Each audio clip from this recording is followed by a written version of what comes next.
What's up, YouTube? Let me fix this. My name is Tay, also known as the Empress of Love, and today I have a channeled message for you all about what you can do better. And this is not to come off in a way that makes you feel bad. This is a way to come off in a way that empowers you to be better, to do better. And so if you're someone who is always looking for self-improvement, this message is for you. And what I'm seeing that you can do better is you can stop distracting yourself. So I really see that you notice what everyone else can do better. You notice everything around you. You're very aware. And because you have this high awareness, you also have this awareness about yourself. But it feels like there's something that's stopping you from facing yourself at this moment. And it could be the fact that... Ooh. Come here, Graham. Come here. Come here, Graham. It could be the fact that you don't want to face the noise. Look at this little cone head. Cone head, relax, Coney. Relax, Mr. Cone. Alright. It's like you don't want to face the noise, don't want to face the terror.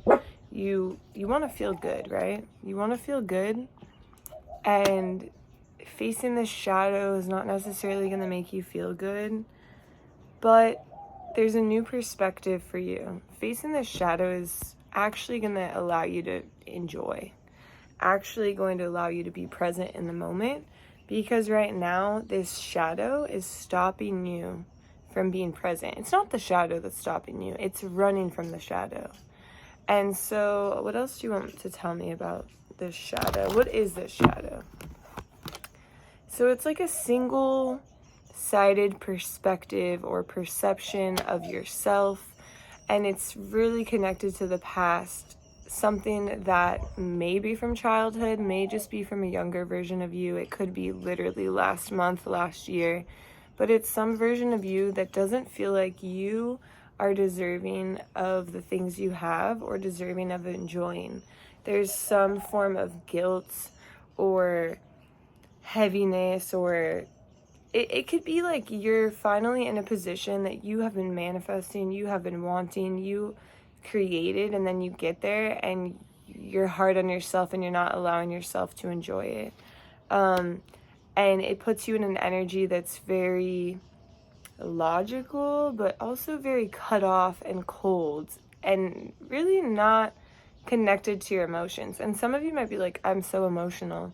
And I do, because I do feel that about you. You are so emotional, but cut off from tending to those emotions. It's kind of like when it comes to your emotions, you're like, shh, relax. Put that away, not here. And you're quick to tend to everyone else. You're quick to notice what they need, notice what they can do better, share with them what they can do better, how they can do it better. But then when it comes to you, there's a disconnect. Why is there such a big disconnect here, God? Why is there such a big disconnect here? Because a part of you feels like facing this is going to make you slow down in a bad way. You feel like it's going to take you off course. It's going to ruin where you're going. It's going to cause things to not work out how they're supposed to work out. But right now, you're doing exactly that. And so your fear is turning into your reality because you're putting a little speed bump in the road. You're slowing your journey down or putting it a little bit off course because you're not facing these things that need to be faced. So it's kind of like keeping yourself tied to something, and you don't have to keep yourself tied, because what would it be like if you faced yourself in this situation? You would finally get to move forward. It's like you would finally get to move forward from the things that are out of balance, from the things that are not enough for you. It's like, what are these things? And I also got the death card with that. So it's like you would be closing an old chapter. And what are these things that are so out of balance? It's like a lot of mental anguish, right? It's like mental jail. And I've been saying this a lot because I do feel like a lot of you, myself included sometimes, put ourselves in mental jail and just have this overwhelming anxiety. And this overwhelming anxiety feels very connected to the life you're living. It's like you look around and logically you're like, wow, my life is beautiful. But then being present in that life feels so unattainable. And it's unfair to you. It's unfair that you have created this wish come true, this wish fulfillment, and you don't get to enjoy every single second of it. So how can they do this? How can they face themselves, God? I'm getting the hermit energy, but it's not the hermit of like, oh, I need to go be alone and turn inward and see nobody. No, I'm really feeling the hermit in the sense of you taking yourself to go to the store and walk around. You taking yourself to go on an outdoor nature walk or hike. You taking yourself to go do something like eat a meal or explore, or it's doing things alone and really being with your energy in the present moment.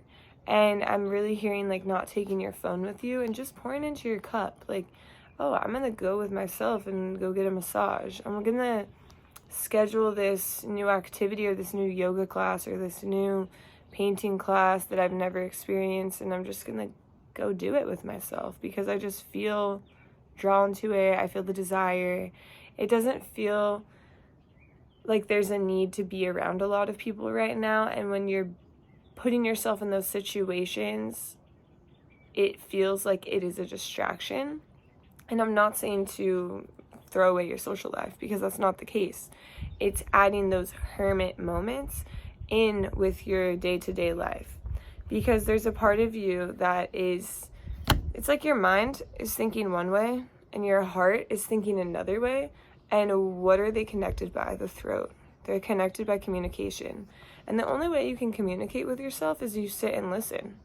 Because imagine if someone is at your house and they're talking to you and you're not listening. How would you know what they're saying? How would you communicate back? And so instead of making this process so scary, just think about it like I'm sitting down and my friend is right there and I'm listening. Why does it feel like the devil in their life, God? Why is it coming up as the devil in their life? There's a part of you that doesn't want to let this go. Why don't they want to let this go? What is stopping them from letting this mental anguish, this mind jail, this inability to be present, what is stopping them from letting it go? Well, it feels like your mind feels a bit scattered. And it also feels like you're avoiding. Okay, what is this about? Tell me more.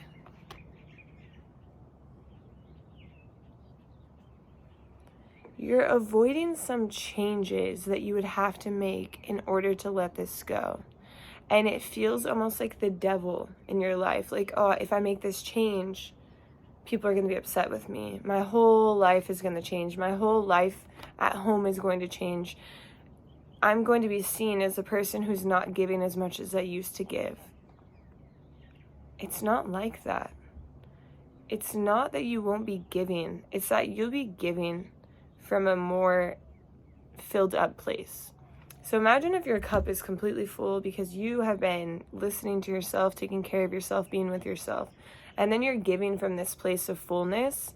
You could give less, but the giving feels like more because it's so energized. And so it's all an illusion. And so unchain yourself from the fact that people are going to see you differently, because the people who matter, the people who are in balance, the people who love and care and appreciate for you will be happy for you. Is there anything else you want to say, God? Just be positive about this change, because when this change comes in, it's going to bring you a lot of clarity on where you're going, a lot of clarity on what you need, a lot of clarity on who in your life is real and who is there for the wrong reasons. It's going to bring you a lot of clarity on any red flags around you. And it's going to just bring you so much clarity on your journey, on your path forward, on the journey. There's going to realize that the journey is everything. You know that song by Russ? And when you're in this energy, I'm almost using like the whole deck. This is ridiculous. Like, look at all these. Oh, wait, no. Half of it was being shuffled. I'm tripping. I think that this is just like a little bit representative of your mind right now. Just feels a bit scattered, or like it's like not seeing things clearly, right? Like I thought I used the whole deck, and I definitely didn't use the whole deck, but in that moment it was like my true reality. And it feels like some of your reality is a little bit disillusioned because of the fact that you're not putting yourself first and you're not listening to what yourself needs. And so this is just a push to move forward, be positive about it, and know that it's only going to make you stronger and more stable. So that's the message I have for you. I hope you enjoyed this reading, and I'll see you next time. Bye.